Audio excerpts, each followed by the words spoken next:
See, I'm a beast when you hear that sound like yeah, beat on the beat when you hear that sound like woo. Yeah, bitch, I'm a champ, only need one round like ha. Yeah, me, I'm a G-Ring, he in the sound like. Mike Owens here, joined today by Dakota Ditcheva, who returns to action PFL Paris little under 2 weeks' time, facing Cornelia Holm. Dakota, always a pleasure. How are things at you today? Good, thank you. Yeah, I'm really well, thanks. Perfect. Obviously, it's been, I think, I've double checked the record. It's the longest you've spent out the cage since you turned pro in MMA. 6 months since your last fight in March. How have the last 6 months treated you since you've been away from action?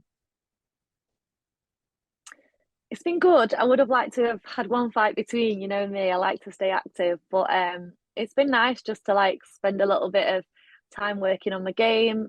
I was able to get over to American Top Team for a full camp this time as well, which was good. So yeah, I suppose it's been all right. It's been fine, yeah. I was going to ask, how have you split the time between the UK and US? Because I do know you like to stay active, but there is also the risk of overtraining without a fight. So how have you split the last 6 months? Yeah, so straight after the March fight, I was kind of like back to training as always, but obviously not as intense. I kind of bring it down a little bit and just carry on learning, staying fit. But I was kind of doing a bit of everything. Went training abroad in the sun a little bit, you know, spent a little time just resting, which is something I don't normally do unless somebody forces me or something forces me to have a break. Then I don't normally do that. So it was nice to, you know, I did a few things in between, like get away and see family in Bulgaria and stuff. So that was nice. But then I just went over to American Top Team for like eight or 9 weeks. I think I was there to do a full camp. So that's kind of how I've done it. I had a little bit of fun straight after the fights and then got straight back to it. Would it be fair to say American Top Team is your gym now? Are you fully settled there? Is that where you're fighting out of long term, essentially? Yeah, definitely. That's like my full-time gym. Yeah, this is like, to be honest though, it's been my full-time gym for the last like 3-4 fights, but I've not managed to like get over there for a full camp before. So this was really nice to actually go over and settle from the start of camp to the end and get a good set of, you know, a good few weeks in training. Well, I know it's very sunny in Florida. I could see the sun getting in your way then, but thankfully it seems to have just got out the way. A little bit of cloud, lucky you. Let's talk about your opponent. As we mentioned there, Cornelia Holm, you'll be facing her next Saturday night in Paris. Just give me your overall scouting report. What have you seen and where do you think are potential areas you can exploit? Yeah, I mean, straight away, a few people have mentioned a record not being too good, but I don't think that determines, you know, a fighter. I think she's just she's experienced in the sport. She's fought on octagon before, so you know, she's no more like a last fight. That girl came to get her out of there, and she stayed in. You know, so she is going to be tough. I know that I'm going to have a good fight on my hands here, but that's what we want, and I don't see her beating me. I don't think she's better than me at all. So it'll be yeah, I'm looking forward to it. Look, record-wise, when we look at the other three girls in the bracket, there is a difference between your record and their record. There's quite a few losses on a couple of the potential, your upcoming opponent and also your potential opponents in the other semi-finals records. When you look at the other three competitors in your bracket, do you look at them and go, these are good, this is my level where I'm currently at, or do you look at the rest of the competition and go, I'm above these are not on my level, and hoping to show that throughout the rest of the tournament? Yeah, I mean, I don't want to sound big-headed or anything, but yeah, I see myself as better than these girls. You know, I don't feel like they are on my league, and feel like this tournament is there for me to win now. You know, I don't feel like I just feel levels above them, to be honest, especially like since training in ATT and, you know, working with girls that are on a big high level. You know, I just feel like I'm progressing all the time and getting better and better, and these are not the girls that are going to trouble me for sure. What's been the biggest difference training at ATT? Like, if you had to put one particular area down in terms of skill set, do you feel the biggest improvements in the last, say, 12 months you've been there? Improvement, I'd definitely say just confidence. Being with, you know, training with a full mat of girls and being able to hold my own against, you know, ones that are heavier and ones that have been doing the sport a lot longer than me, like, just gives me high levels of confidence, you know, and just like a bit of self-belief that I'm on everyone's level, like I'm not behind. So I think that's probably the main thing. Being at ATT on a mat full of girls is just like has just done wonders for me, really. Well, I'm gonna mention a person who was on the mat who isn't a girl, but I saw you spend some time in the training room at ATT with Sancho last week. Yeah. I don't know how many interactions you've had, obviously, around the Muay Thai scene, but what was that like getting to working with arguably the greatest fighter to ever grace the Muay Thai stage?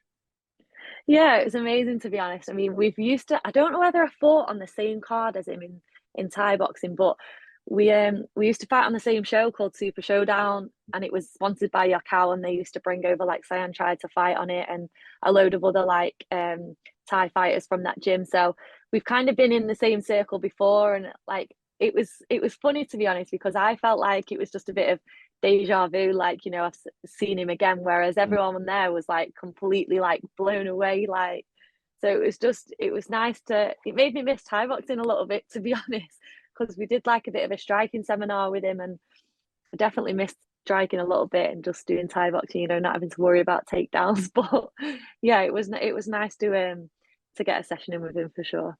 Out of interest, who is your GOAT in the world of Muay Thai? Who do you think is the best to ever do it? Do you think it's Sanchai? Do you think there's another name that comes to mind?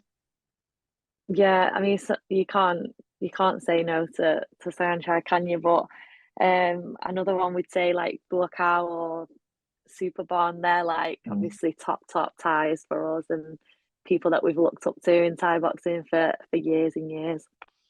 Well, I want to turn the conversation away from kickboxing because in your last fight you got the submission victory, which was met with a little bit of surprise. So I think it's maybe that was fair, maybe that wasn't, because obviously anyone who's been following you knows you've obviously been trying to improve your ground game. Yeah. Is in order to kind of prove people wrong and prove that you've got that ground game, are you now hunting that submission even more? What I mean by that is if you say you get somebody in a position where you can go for the TKO or go for the submission, is the submission the one you're going to choose? No. I thought that might be the No. answer. I'm definitely still hunting for a KO. Submission like win is not what I'm like going for, but it was just nice to show that, and the reaction was quite funny, to be honest. Just as soon as I went on my phone, just everywhere the headline was always like, she wins by submission.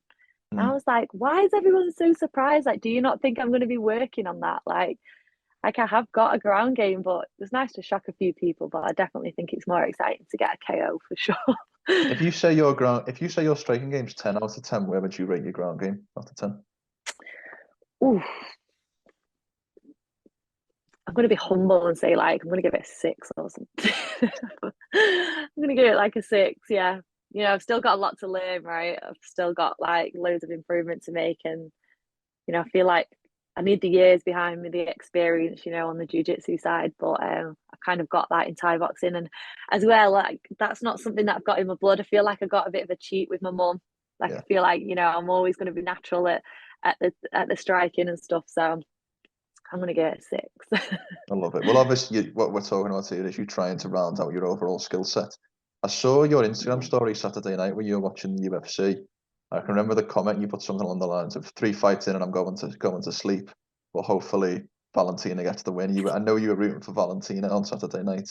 What's your overall thoughts of the draw between Alexa Grasso and Valentina Shevchenko? Do you know what? I've not watched the fight back yet because it's not come online for me to watch. But I've heard a few like mixed reviews about the scoring. You know, that 10-8 round that someone was given. But I don't know. I mean, in a title fight, you can't leave it to the judges these days, right? So you can't really argue it. You've got to, if you're going to beat the champ, you got to do it convincingly. So, and it's sad that it's like that, you know, because if you beat them by a little bit, you know, it's only like millimeters in this sport, isn't it? So you should be able to win by that. But suppose the way things are in the sport at the moment, you got to do it convincingly. It didn't sound like she did that. So I'm gutted for her. I am gutted because like, but when Grasso beat her that first time, she was about to complete that belt, wasn't she, with all the rubies? Yeah. It was like the last one, and I was just so gutted that she didn't do it. But you know, everything for a reason. She'll come back. She's a strong-minded girl, isn't she? So I'm looking forward to watching it back anyway and seeing what I can pick up from it. Is there a particular reason why you've got a allegiance to Valentina, or do you Muay Thai fighters just like to stick together? No, I don't. I just think she's the GOAT. I think as well as Amanda Nunes, she's the GOAT. Like honestly, a whole game is just like perfect. I mean, what guy has been able to, I mean, apart from John Jones, has been able to do what she's done? You know, she nearly completed a belt. Like, she's stayed focused the whole time. Like, just her as an individual, a role model is like, you know, just you never see anything bad of her online or anything. And I just think she's always someone that I've really looked up to. So I love it. The first time we spoke to Dakota, it was your first fight in PFL, and I can remember reading you a stat about how your first 6 fights you'd fought for 6 different promotions. This will be your 4th fight in PFL, so you'll nearly have had half of your record in the same promotion. Do you feel like you found your home at PFL now? Do you feel like you've kind of found the place where you want to be? Yeah, I'd say I have. Yeah, from the beginning, to be honest, I felt really at home with them, and I think that's why I signed the long-term contract with them. It was the first contract that I'd signed long-term, so I definitely feel like I made the right decision there. And yeah, it's all going well. Like, I'm looking forward to finishing the year. Just like the fact that I've had a bit of structure now. You know, I knew that I was fighting in March, I knew that I was fighting in September, and I know that I'll be fighting in December. So it's just nice to have that structure and know where I'm going and be able to build as well. I feel like I'm building with PFL. Like, you know, I'm part of the brand of PFL now. I feel like people know me for that. So it's nice to be able to build that a little bit. Whereas I was kind of fighting on one promotion and then disappearing and, you know, not building like a fan base or anything. And I feel like I'm starting to do that a little bit now. I love it. Obviously the focus, and you'll tell me that the prime focus is on Paris next Saturday. I'm sure you're not looking past your opponents or the occasion, but obviously we know what's on the line in terms of getting to that final in Dublin in early December. Do you allow yourself to think about what's on the line past this fight, or do you have to keep yourself grounded about staying in the moment, getting past this next challenge? A bit of both, to be honest. I feel like even since March, like, it's just been on, because you're in a tournament, it's on your mind all the time. Like, you don't feel like your job's done. Like, I feel like from March, I didn't get excited about winning in March because I had this round to get through, you know, and then I'm probably not going to be excited when I win this round because I'll have December to win. Like, it's not like I'm just having one fight and then like excited about winning and going on to the next one. I feel like it's still longing out. So I mean, I've spoke to a few people that do the main season and they say like it's a really long year. You know, it is tough. And I get it because I don't feel like you ever switch off. Even this time period that I've had off, I've constantly had on my mind the next round. So I can get why it gets a little bit draining the main season because I've only got 3 rounds, whereas they have 4. So I kind of get how it's like takes its toll on people. But yeah, I'm kind of thinking about the next round, but obviously I'm not dismissing the fact that I've got a tough fight on my hands here now, so I need to make sure I win this one first. Of course, and obviously talking about the last fight, obviously the win is of prime importance. I'm sure you will take that however you can, but is there something past the victory that you're looking to prove, something that you want to show or something that you want to particularly prove on next Saturday night? I just want to be exciting again, just get in and give an exciting fight. You know, I feel like on the March card, a few of the girls were a bit boring. They went to like points and stuff. I don't always like points wins, you know, I want to see a bit of action, like a few knockdowns and things like that. So I'm definitely going to go in there and try and give everyone an entertaining fight for sure. I love it. Last question from me, because I know you're very busy. I saw you were back home yesterday, and I know that one of the closest people to you is your nana. Yeah. Is she taking the trip out to Paris or potentially Dublin, or is that what's the plan there? No, she's not. She's not. She's the only person to come home for, to be honest. But no, she doesn't like me fighting. She has watched me on the TV before, but she doesn't like me fighting, so she definitely won't be there. But she's asking about it all the time. It's like I went to see her yesterday, and she's like feeding me like food, and I'm like, you know, I can't eat that. Like, you know what nanas are like, trying to feed you food while you're dieting. But yeah, she won't be coming to Paris, but I might be able to get her to Dublin. We'll see. I know when we last spoke, you said you don't like ballooning up between fights. You just like to get to bed or just have something to eat and get to bed. You're not really a big drinker post-fight. Do you and your nan have a special way of celebrating post-victory? Oh, do you know what?